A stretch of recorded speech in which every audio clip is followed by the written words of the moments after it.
بسم الله الرحمن الرحیم. به نام خدایی که جان آفرید، حکیم سخن اندر زبان آفرید. اما بعد آن سال شده است که یعنی بکارتی یعنی دختر زائل شدن از حکم شرعی در کتاب گوری می‌بینید، در کتاب نکاح و زائل بکارتها بالزنا او غیر جما کالبکر میگه.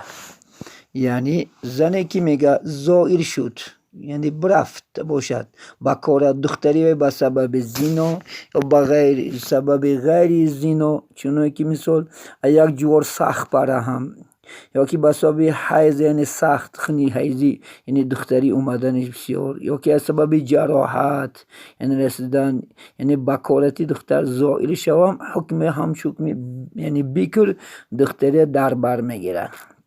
مقصد در اینجا دختران را بسیار احتیاط کردن در کار.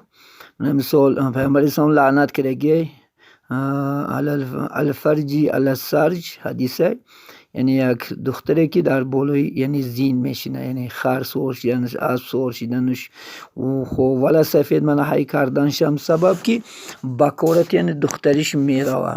با سبب چو اینا لعنت کردن، چون که وقتی که وی سوهای کردن میگیره و با سبب جنبش لذت برده یعنی چیدن میگیرد، یعنی شهوتش یعنی خوری چیدن میگیره، آخر عاقبت ای مردش که میکنه ای مردکم یعنی دلش میمونه اون دختره. برای همین بسیار دخترکا چیکار کردن احتیاط دارن ای چیزا خدا خواهدش. لیکن گرچه وی با ایستادن بکادونه که امروز نزد مردم رو اثبات کرد دادن نتونست سبب که بسیار یعنی جوان خونه داشت هستیان درست مده پیشمون حیش یعنی شکایت دارن که یعنی همسرم دختر نبولمد. وقتی که ما پرسجو میکنیم یگان کاری هم نکرسته که از سببا شوم نکه مزد مردم و ما حجت کردم بسیار دشوار شده. برادر همین دخترات نخدا خود بسیار احتیاط کنه، بسیار احتیاط، چون که در یعنی نزد مردم ما و شما البته بکارتی دختر به حساب گرفته من به بهای قیمت 50,000